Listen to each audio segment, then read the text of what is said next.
Hi, everyone, and welcome to tonight's presentation. Tonight, we are joined by author, historian, and founder of Peerless Rockville Historic Preservation, Eileen McGuckin. Tonight, Eileen will share history from Rockville as known by the great American author F. Scott Fitzgerald in the 1920s. Reminder, please remain muted during the presentation. You can send any questions you have throughout in the chat, and as always, there will be an opportunity at the end to unmute for a Q&A. If you enjoyed tonight's presentation, please make sure to check out our website and register to join us again next week. Without further ado, Eileen, take it away.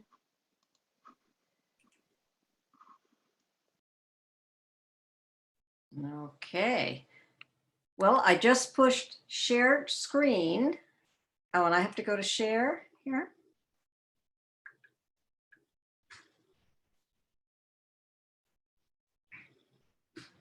Okay, I need to raise my hand and ask for some help.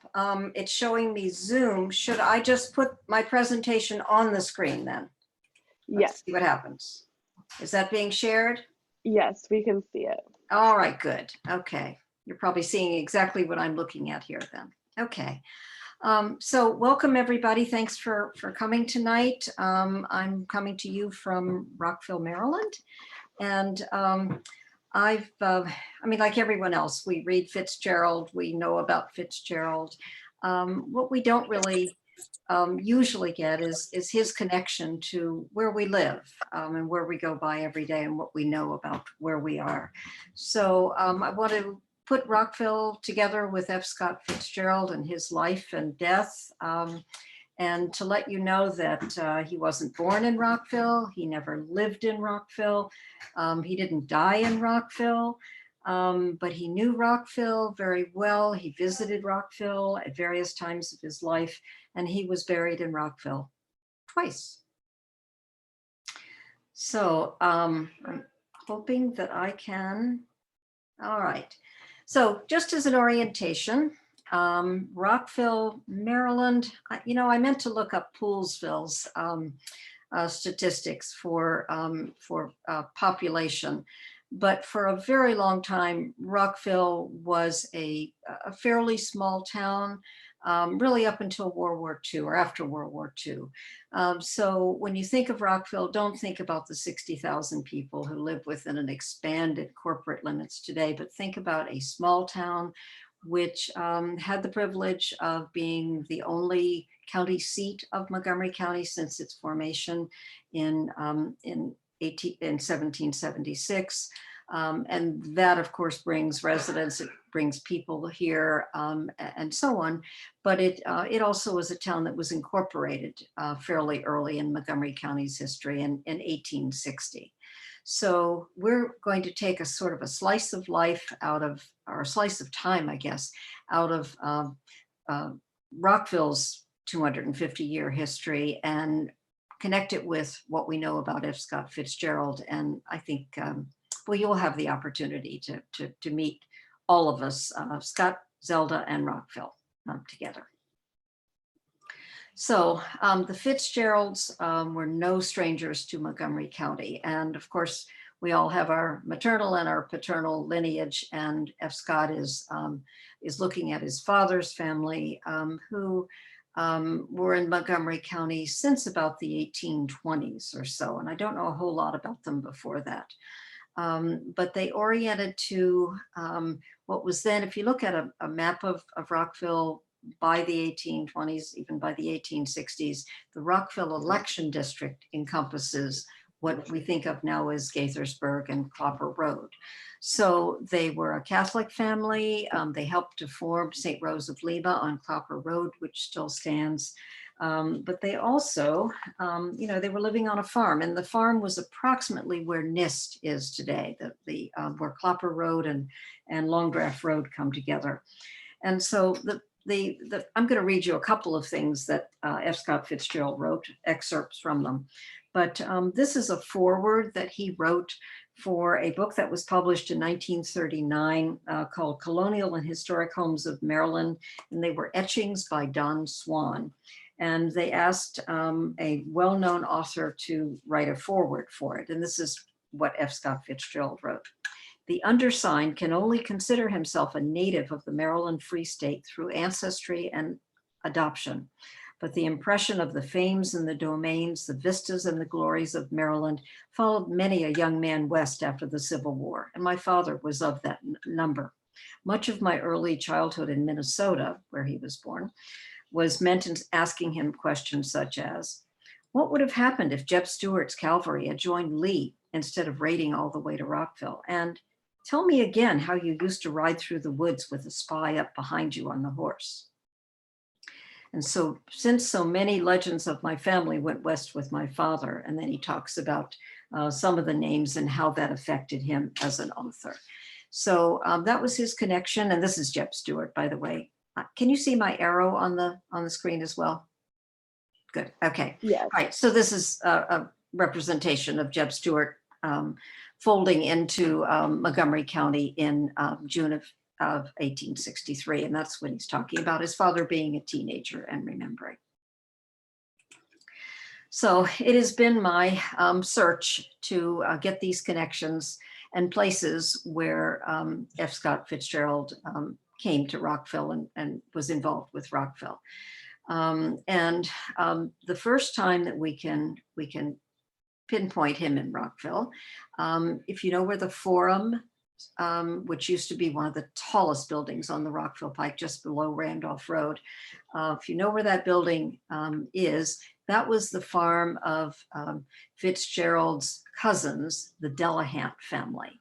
And so this is a note from the 1903 gossip column of the Montgomery County Sentinel, and it talks about how Miss Cecilia Ashton Delahant was married to Richard Calvert Taylor, and it was a home wedding. And it mentions the gown that the bride wore, and it mentions where they went for their honeymoon and how the parlor was decorated. It does not mention the 6-year-old ring bearer. And this is not a picture of F. Scott Fitzgerald, but it's a picture of a ring bearer of around that time. And that's what F. Scott Fitzgerald was doing the first time we can find him in Rockville. So Fitzgerald, as you know, was raised in St. Paul, which is his mother's hometown. He went east to Princeton. I think didn't do too well academically, but he had a lot of fun and made a lot of friends and did some writing there. And when World War I began, he decided that would be an adequate adventure for him. So he joined up. He was assigned to base camp in Montgomery, Alabama, and there he met at a party the love of his life, Zelda Sayre, S-A-Y-R-E, daughter of a judge, and apparently someone much sought after by the social community in the South. And her parents never thought too much of Scott. They wondered what he was going to do, how he was going to support her in the style to which she was accustomed, and finally agreed, since they were so much in love, that when he published his first book, that it would be okay. So his first book, This Side of Paradise, was published in March of 1920, and they were married almost immediately thereafter. So here's a list of his books and short stories that kept coming almost every single year. The other thing that came along is their first and only child, Scotty, nicknamed Scotty. There the family is sometime in the early 1920s. So Zelda was from the very beginning had issues that today, I don't know, there were all sorts of things going on. I've talked to psychiatrists about it, and today you would probably call it somewhat of a schizophrenia diagnosis, but she was back and forth between institutions and hospitals, different places where they conferred with doctors and psychiatrists about how she could be helped and what would be best for her. Should she continue her her career that she wanted in ballet. Should she continue writing? Was it okay for her to, take care of the child and follow around this author, and who knew what he was going to do? And so they went all over the world in the 1920s, to Switzerland, to the south of France, to visit people, to stay in hospitals, to search for all the right things that might happen with her. So throughout the 1920s, we really don't have any sign of them being in Rockville for any particular reason, until a little bit later than that. So to give you an idea of what Rockville was like, and the Rockville that the Fitzgeralds knew, all the Fitzgeralds. This is a map of Rockville, taken from a larger map of Washington in 1934, and it shows you that this is the center of Rockville. I call it the center of the known universe. It's Courthouse Square, and it is where everything emanates from. But you can see that everything emanates in no farther than a quarter of a mile in any direction. So it's very much a walking town. And it is, no, here we go. Okay. So as it was known by F. Scott Fitzgerald, in the 1920s, again, you get outside of this small town or any of the towns in Montgomery County, and there are farms all around. By the 1920s, they're mostly dairy farms, although there still are wheat farms. Tobacco is 100 years in the past. There's always a courthouse in the middle of Rockville, and this is the third courthouse that was built there, the red brick courthouse. Still there, fortunately, that was built in 1891. This is a view down on the, I'll use my pointer, and over here, what you're looking across the street from the courthouse. Here's another across the street from the courthouse, to show the small shops, the apartments over the shops, the law offices over the shops, the silent movie theater, and the kinds of things that you would need in a small town that was also a courthouse town. The roads to Rockville, before 1924, none of them were paved. This is a photo, which I love, of the Rockville Pike, taken about 1924, which is around the time when it was paved. I can't tell if it's paved there or not. Reminds me a little of Sugarland Road and some of the other, quote, politicians' pig paths, with a single lane that both cars had to get a little bit to the side, and hopefully not in the ditch where the rain would be captured and the ice would be captured, so you could continue on. But this is the town that he knew. And here are some of the farms that are around. And actually, I'm only showing you farms that are still standing around Rockville. So the Dawson farm has the original Dawson farmhouse. A Dawson from Dawsonville came to Rockville to study law in the 1840s and made his home there. And one of his descendants built a new home next door. So now this is Stepping Stone Shelter, and this is a private residence, actually rescued by Peerless Rockville. This is Glenview Mansion, which in the 1920s had just been taken over from it being the farmhouse for 100 years previous, and it was mansionized, here we go, by a couple who lived in Washington and wanted a summer place to go. So because automobiles were enabling you to get out into the country, they did. And then this is Ladane Bradley Farm, and both of those names are familiar to Upper County people as well. And this is now the site, or the center, this building is now in the center of Woodmont Country Club.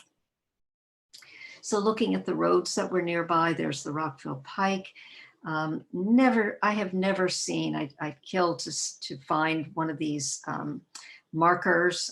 We know they existed. People last told me they saw them in the 1950s, but you've seen them from other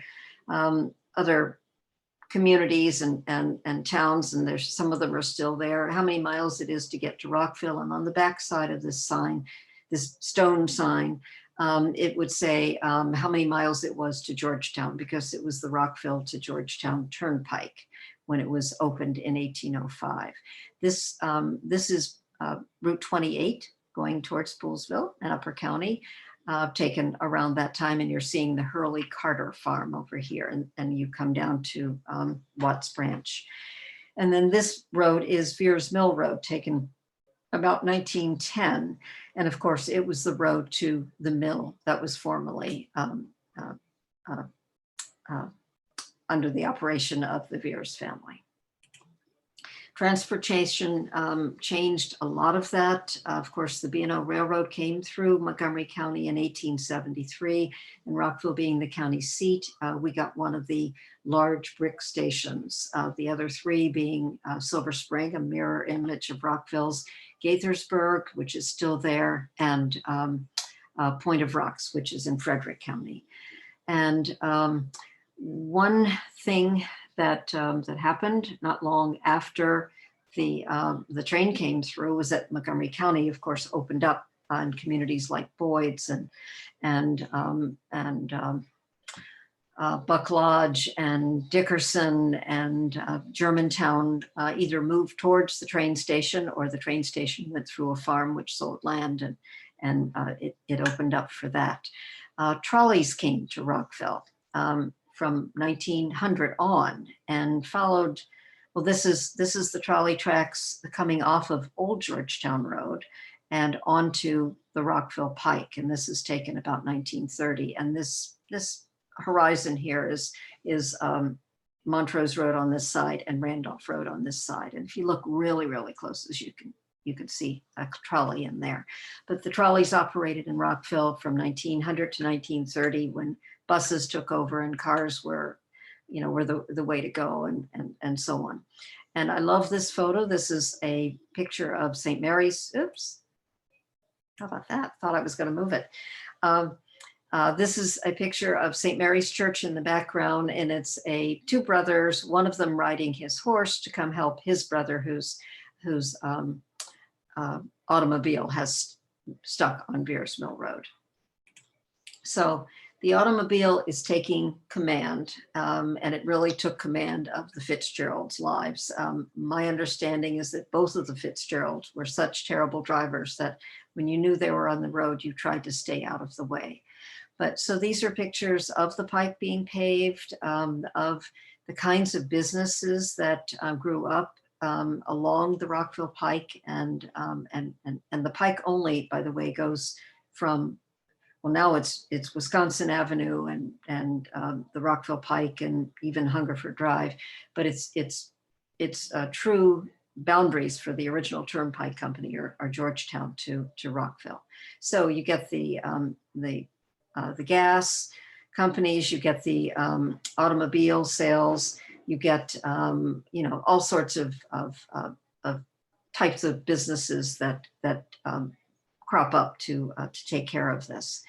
And this again is another picture of Glenview with one of the Lyon family cars out front. And here's the Main Street in Rockville. And by Main Street, we never had a street called Main Street. We have,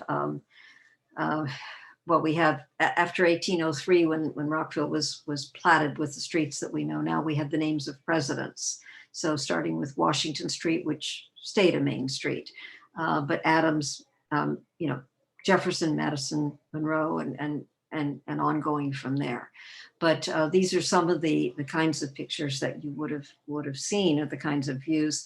Mom and pop stores like Grossman's, and we were talking about Bernice Grossman. This is her husband's family who owned a mom and pop grocery store. This is the Main Street again. You can see the trolley tracks along here on the Main Street and cars beginning to go on it. This is a vestige of a hotel that was right across from the courthouse until the 1930s. And this is the hotel where, for you Civil War buffs, this is where Jubal Early spent 2 nights before and one after the Battle of Fort Stevens, trying to decide whether he was going to go down the Pike or go down Veers Mill Road to capture Washington for the Confederates. And then here's the Confederate statue, which was placed there in 1913 and was there until fairly recently. Vincent's drugstore, and inside Vincent's soda fountain which now is in the new Rockville Library. Neighborhoods all around, old neighborhoods like the West End, which contained some of the late 18th century, early 19th century houses like the Belle Dawson House. This is a picture of it in 1930, so this is what Fitzgerald would have known. Lincoln Park, which is a Black community, which was opened on the east side of the tracks in 1890. And this is Forest Avenue. Doesn't look too foresty and when this picture was taken, but it's more foresty now. And then this is a postcard of a view on West Montgomery Avenue. So you have neighborhoods all around the train station and the center of town. I interviewed a man, if you're old enough, you remember Barney Welsh writing a column in the Montgomery County Sentinel for many, many years, just on anything he felt like talking about. It was called Welsh Rarebit. But when I interviewed him, he called Rockville a churchy town when he was growing up because it had so many churches. So we had as many as 6 different denominations by the time of the Civil War, Black and white churches. And by the 1930s, we still had most of those churches who had, each one of them had fairly small congregations, but they all had very devoted congregations and their own services and their own traditions, some of them even their own cemeteries. Schools as well. Rockville had schools even before the public school system started.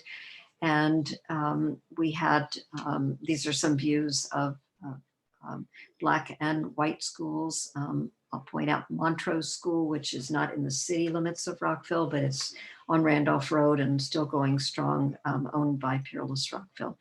And the colored elementary school compared to the white elementary school around the same time that Fitzgerald would have known both of them.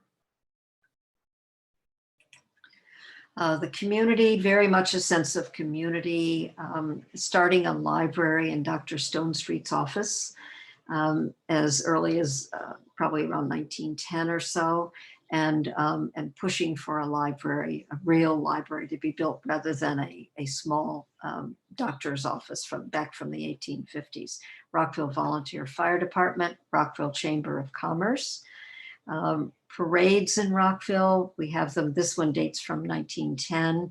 And we had a typhoid epidemic in Rockville, which I'm sure Fitzgerald knew about, but he wasn't there when it happened, fortunately, in 1913, which brought Rockville a sewer system to clean that up. Leisure time in Rockville was much as it was in Poolesville, only we had the county fair.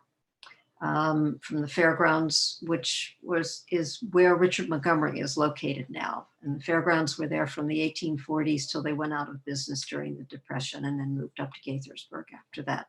But the swimming holes, the baseball teams, the things to do. We had our longtime mayor. We got our first zoning ordinance in the 1930s.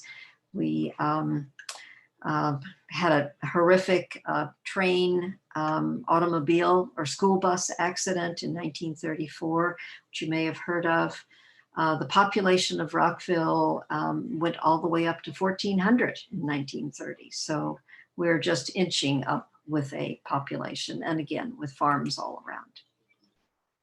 And then here's Courthouse Square and how it is growing. So in addition to the red brick courthouse, Montgomery County is growing so much after World War I that a new courthouse is needed. So buildings are torn down. Some buildings like this bank are actually a new bank is built. So we have an Art Deco bank in Courthouse Square. We got a new courthouse, which is known as the Gray Courthouse. And this is the first permanent post office that Rockville ever had. It was built in 1939 with WEPA money. And this, we were talking about traffic before you all got on to this Zoom. This is a picture that was taken in 1931, and the person who handed me this picture, this is Courthouse Square and cars are coming, and this is on a Sunday morning. So the cars were going through Rockville to get out in the country to visit Poolesville and Olney and other places where you could get away from mostly Washington City and get out into the country. So getting back to Fitzgerald, and the next time that we can place him in Rockville is 1931. Here we go. And he is away, but his father dies unexpectedly. And Fitzgerald, not Zelda because she is ill and she is, I believe she was in Europe at the time.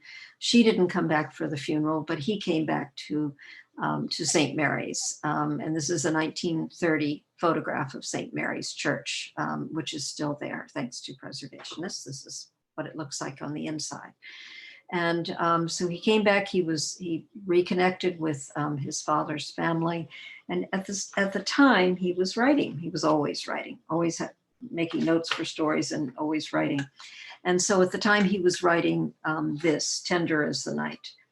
And this is an excerpt from Tender as the Night. And as you may know, he has, he uses his characters that he knows. A lot of his writing is seemingly autobiographical. And so he's pulling from what he knows about families in old Maryland, some of the ones he mentioned in that foreword that I read to you earlier. But he talks about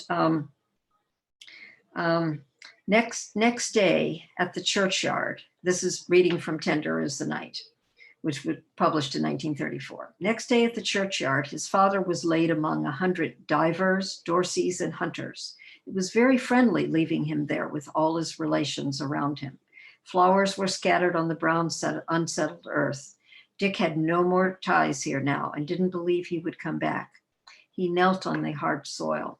These dead, he knew them all, their weather-beaten faces with blue flashing eyes, the spare violent bodies, the souls made of new earth in the forest-heavy darkness of the 17th century. Goodbye, my father. Goodbye, all my fathers. So we'll come back to St. Mary's. Oops. Okay. All right, so his father has passed away. His mother is still alive, and she was living in Georgetown with one of her daughters. She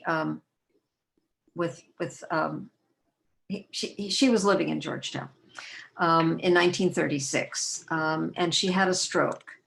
And a stroke wasn't we didn't quite understand what strokes were in the 1930s like we do today. And she was sent by her family to Chestnut Lodge Sanitarium, which had been built in the west end of Rockville in the 1880s as the Woodlawn Hotel and converted to a mental institution and sanitarium about 1910. And by the 1930s, it was well known internationally.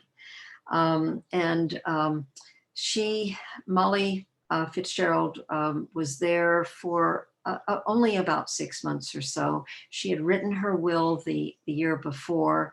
Her will only talked about her two surviving children, her two children, period. That's all she had, F. Scott and his sister. And so she talks about who will get what. And she mentions in her will that her son has borrowed an awful lot of money from her already. An author trying to sell books during the Depression, who's taking care of his wife in a sanitarium, who's trying to keep his daughter in school and having a normal life. He's having hard times. So what Fitzgerald does is they were living in Baltimore at the time. He contacts his attorney. Zelda was at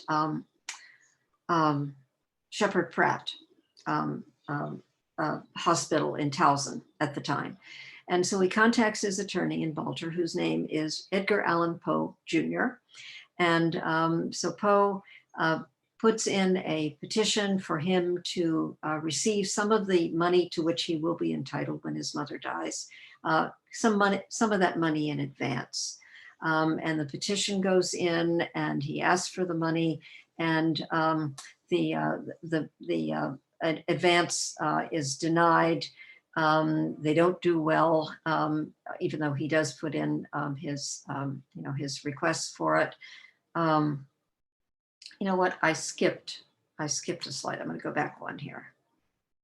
There it is. Okay, so here's the courthouse that he goes to. Here are copies of the letters that he's writing to his, and this is F. Scott Fitzgerald in the 1930s. He's writing to his cousins, saying, I may need you to vouch for me in the courthouse in Rockville. Please be there. I'll be there in my bare feet and begging and that sort of thing. And this is a little bit about the legal stuff. And these are his parents' graves together that you'll see in just a moment. So here we are in Rockville. This is the courthouse again, and the petition has been denied. But another nationally important event is happening at the same courthouse in 1936-37, and you may have heard of it by now. It's Gibbs versus Broom, which is William B. Gibbs Jr., the teaching principal of Rockville Colored Elementary School, who has been approached by the NAACP, and specifically a new attorney for the NAACP, pictured here in front of the courthouse, Thurgood Marshall, just out of law school, and the NAA, and working for the NAACP, and they all decide, and he offers to be the plaintiff in the case against the Montgomery County Board of Education in 1936. And his case is based on the fact that teachers, Black teachers who have the same education and the same experience teaching, are receiving half the salary of white teachers in Montgomery County, and he's looking for parity. The case comes before the court. It never goes to trial because the Board of Education settles, and there is a half a step getting there in 1937, and another half getting there up to full parity in 1938. It became one of the cases that enabled the NAACP to feel confident to go forward almost 20 years later with Brown versus Board of Education. So Fitzgerald, both of his parents has died. He does get a little bit of inheritance. He's getting some money from his publisher, and he goes out to Hollywood in 1939 to try to make some money doing plays and movie scripts and anything he can write. He will keep grinding it out. And so here's Fitzgerald taken in Hollywood in 1939, and here is his secretary. Her name is Frances Kroll, Kroll, and she has explained to us in the past how she was typing for him. He was writing in longhand. She was typing triple space pages, and then she was printing it out for him, and or pulling it out of the typewriter, I should say. And he was making all of his changes, and then she was retyping these entire manuscripts of however long the writing is going to be. And that's what they were doing 1939 and 1940. And all that changed when he was living in California, in Hollywood, with Sheila Graham, who, again, you older people may recognize as a gossip columnist and someone who was well known in California and social circles. And he still was he was still communicating frequently with his daughter Scotty in college, and his wife, who was still institutionalized by then. She is in North Carolina, in Asheville, in an institution there. But in December, he's 44 years old. He was born in 1896. He dies, and he dies in Sheila Graham's arms, and she is, just totally aghast to what to do. He's 44 years old. Who has a will at 44 years old? Who has a burial plot? Who knows what to do? So she ended up contacting his college roommate, who a judge in New Jersey, who took care of everything long distance. They bought a half of a plot in Rockville Cemetery, and this is the receipt for the plot. It cost $40, and it's for the estate of Francis Scott Fitzgerald, and it's half of the Harding plot. And if you go to Rockville Cemetery, you can see where this was. And this is a view of Rockville Cemetery in the 1940s, and a view of Pumphrey's funeral home in Rockville with a hearse in front of it. This was actually part of an advertisement. Everything went wrong. He was sent, the body was sent across the country to Pumphrey's funeral home, but it went to the Bethesda Pumphrey's funeral home. He was supposed to be buried in St. Mary's Church, along with all of his ancestors, 4 generations of them, including his parents. And we're not quite sure what happened. There's no record of St. Mary's saying, no, you cannot be buried here. It's well known that he was a lapsed Catholic, that many of his writings were considered blasphemy. So I don't know if any were actually censured by the church, but he wasn't, he wasn't your typical person asking to be buried in a Roman Catholic cemetery. So we don't quite know why he was not buried at St. Mary's, but Rockville Cemetery agreed to take him in. And so an Episcopal priest who had just come to Rockville 3 months before officiated over the service. It was December, it was around Christmas, so that may be why some of those snafus happened. Something like 30 people managed to attend. His publisher, there was a representative from Zelda's family, and they also sent beautiful roses. A friend he had made when they were living in Townsend, and just a few people who knew how important he was in the writing world as well. So on the left here is a picture of the gravestone in the lot, and he's sharing the lot with John Harding, who was buried in 1752. And here's this gravestone right here. All around him, there are Revolutionary War soldiers, Civil War soldiers, which he would have loved, sculptures, beautiful place to be. And he was, and he was there, and then Zelda died in a tragic fire in North Carolina at the institution, and was buried with him. And there's a lovely letter coming from Scotty to her grandparents in Minnesota saying she's so glad that they allowed their daughter to be buried with her true love, and that it's wonderful to have them both there under the big oak trees. Here we go. Okay, and this is something that Fitzgerald had written in a letter to someone else. I wouldn't mind if in a few years Zelda and I could snuggle up together under a stone in some old graveyard here. That is really a happy thought and not melancholy at all. So whether the old graveyard he was thinking about probably was St. Mary's, or he certainly knew of Rockville Cemetery.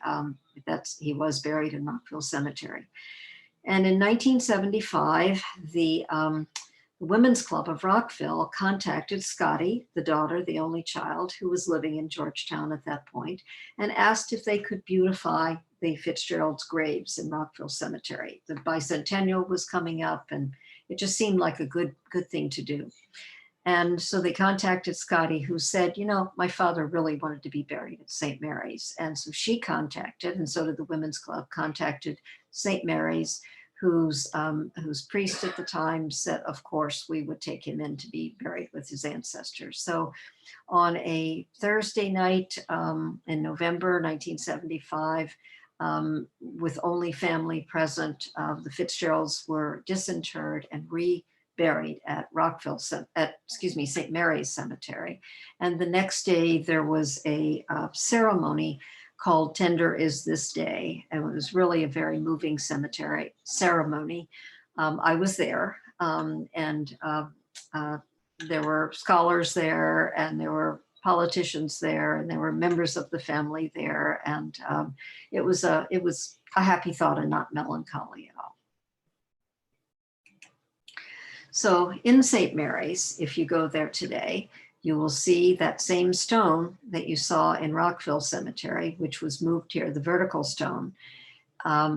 Scotty added a horizontal stone, which has the last words from Great Gatsby inscribed on it. And all around it, you will see 5 generations of people. They're Fitzgeralds, they're Scotts, they're Delahants, they're Robertsons. They're all part of the same family. Scotty died 10 years after this, and she wrote to the Monsignor at the time and said, "Can you stand one more Fitzgerald coming to St. Mary's?" And he said, "Of course." So this is for Scotty Fitzgerald, the daughter right here, who died in 1985. So this is a chart that I drew up to just show the generations of the Fitzgerald family. So these are the first ones, the Scotts, and you can see that Eliza was a key. And this is part of the way that they are related to the Francis Scott Key family. Something like second cousins, 3 times removed. But Scott Fitzgerald, liked to think it was a much stronger connection. So these are his great-grandparents. Here are his great-grandparents right here, and the Robertson great-aunt and great-uncle. Here are his parents, Edward Fitzgerald, 1853 to 1931, Molly McQuillan, 1859 to 1936. This is the Delahant family. The wedding that he attended, an uncle and so on, so parents, aunt and uncle. Here's F. Scott and Zelda and his cousin, and here's Francis Scott Fitzgerald Lanahan Smith, who died in, sorry, I misspoke, 1986, not 1985. And here's a view from another direction. And St. Mary's is right at the top of the pike, where it turns into Hungerford Drive. They welcome visitors there who come through the gate and close it when they leave, and you can visit them. And on F. Scott Fitzgerald's birthday, September 24th, there's almost always something there, but there's a proliferation of roses, pens, pencils, writing materials, people's own poetry that they want him to read, stones, whiskey bottles, money, all sorts of things. So in 1996, the Peerless Rockville got together with a number of other people in Rockville and said, we had this famous author who visited Rockville, who's buried here twice. We need to celebrate his writings and the person. So we started, I can't believe we did 14 different events in 1996 to commemorate the centennial. And one of them that lasted, we did a croquet contest, we did a Gatsby ball, we had ceremonies at St. Mary's and Rockville and lots of other places. One thing that kept going and still is the F. Scott Fitzgerald Literary Conference, and it's given in the fall of every year. The first one was at Montgomery College, and I think at for the first few years we had people who actually knew the Fitzgeralds. So this is Frances Kroll, his last secretary. She came to speak and she talked about it. We had each year an author, a major American author is honored with the F. Scott Fitzgerald Literary Award. This is Norman Mailer. I'll have a list of some of them later on. We have the speakers giving workshops. There are book signings. There's space for students to come in and have writing contests. I give an annual tour. So here we are at St. Mary's. I call it Fitzgerald's Haunts. Here are some of the major authors, and they've all been fun in their own right, and you recognize some of them. The next one will be, next October will be Richard Powers, who wrote the Understory, and some other things. Richard Rousseau was our author this year. So here we are going around to the various haunts. We did a couple on Zoom, and we always stop at St. Mary's. And here's some of the things that are left there, and you can see the Gatsby quote. And so encourage you to follow Fitzgerald's Haunts, and encourage you to come back and see Rockville, as it's grown a bit since he knew it, and encourage you to ask questions. I'll try to answer them. Thank you for listening.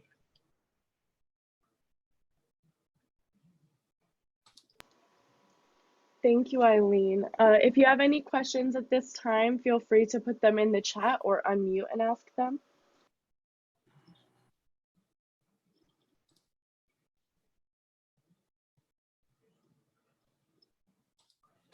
I see one question in the chat that says, the picture of the gray courthouse seems to have a portico. Is it still there? Yes, yes. Everything about the gray courthouse is still there, and it's had a couple of additions ever since 1950s and 1960s. It has just been refurbished. They took out some of the courtroom. I mean, over years it changed, and it was always used as a courthouse, but they used it for offices and different kinds of things. So they chopped up huge courtrooms into little tiny courtrooms. They reversed some of that in the last 2 years. The grand courtroom in there, like the grand courtroom in the red brick courthouse, has been preserved. You walk into either one of those and you feel like you're in To Kill a Mockingbird, or one of the courtroom stories. The 1931 courthouse is all paneled and absolutely lovely. I think they installed juries in there, and it's now open again to the public. So yes, it is still there, and it still faces onto Courthouse Square. I see another question that asks, did Molly die in Chestnut Lodge, or was she in her own home at the time? No, she died at Chestnut Lodge. And I do see a question in the chat about sharing this presentation. Matt, this will be posted to our YouTube by this weekend, and then it will be shared on our Facebook as well. So if you'd like to share this presentation, you can do it from there. Okay.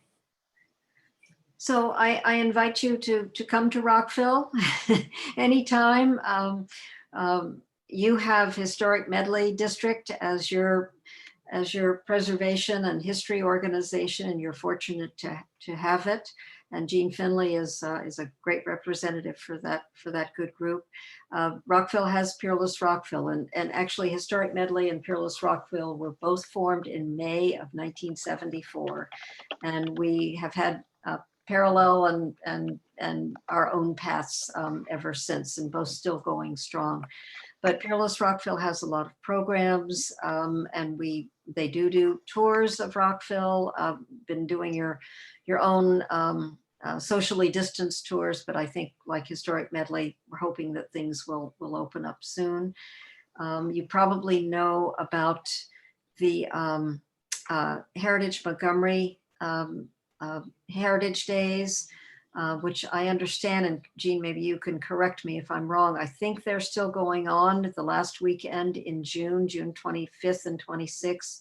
Some 30 organizations will be open to the public, free of charge, showing off what they've been doing. And quite a few of those are in upper western Montgomery County, and others are down in Silver Spring Railroad Station and the Red Brick Courthouse and in Rockville, and lots of good things going on. There are some 40 history and preservation organizations around Montgomery County, all of whom have their own focus and their own sites and their own stories. And I do want to point out for those who are interested in checking out more about Peerless Rockville, I put the link to their website in the chat for Oh, you. thank you. Thank And you. I see another question that says, is there any way to know how much the author made in his lifetime? There is, and I somewhere in my files, I hope I still have it, and I'll look it up for you. Someone figured out what he earned and what it would be in today's dollars. And it was, I can look it up and I will send it to Dottie and Tukey, okay? She can Great. share it with you. Good Great. question. Thank you. Thank you.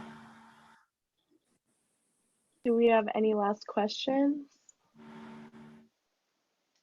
No, it's just sad to think that he died at 44 and just what else he might have been able to do. Mhm. Eileen, did you say what he died of, the cause of death? I'm trying to think of what his death certificate said, but it was generally thought of as a heart attack. But he was a heavy drinker. He had all sorts of health problems because he was a type triple, quadruple A, and constantly moving, and with a lot of things to be concerned about: family, profession. Keeping his name Yeah. in everyone's mind, selling his books, pleasing his publisher, paying back his debts. A lot of. So how old would Molly have been? She was born. Let's see. I'd have to go back to the numbers. I have to go back. Let me. Molly, his mother. You're talking about? No. Wasn't that the daughter's name? What was the daughter's? Oh, you mean Scotty, the daughter? Scotty, the daughter. She was born in 1921 and died in 1986. Okay. She died of cancer. Okay. So, okay. Yeah. So was she an adult when he died? I mean, she was in college. Okay. And she attended the funeral with some of her college friends. Yeah. And she's the one who wrote to her mother how pleased she was that they were allowing their daughter to be married with F. Scott. Yeah. They were an interesting couple. There's a lot of literature out there, and there are different biographies. I just read one of his short stories to my husband, who was in the hospital 2 days ago. And it was just something nice to do, just to read a short story by F. Scott Fitzgerald. So it's fun to do. And the literary conference is going to be going on in October. I think it's October 15th or so, somewhere in mid-October. And there are lots of different things, different ways to participate, whether you write a short story for the adult or student contest, or you come and hear the speakers, or come to some of the writing workshops. It's a good thing to do. Okay. Sounds fun. Sounds great. So thank you very much for having me. Thank you so much, Eileen. It was wonderful. Yes, thank you. I Thank you, would just like Eileen. to ask, I see one last question in the chat that asks if he was the recipient of any major book awards, and I am also going to put the link in the chat to the F. Scott Fitzgerald Literary Festival as well. Okay. And if F. Scott himself was the recipient of awards? Yes.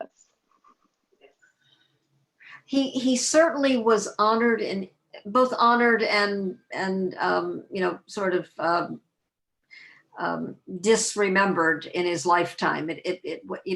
Like many authors today, they're either flying sky high with a bestseller, or they're not writing for a while because they have a brain cramp, or people are tired of the same things that they're writing.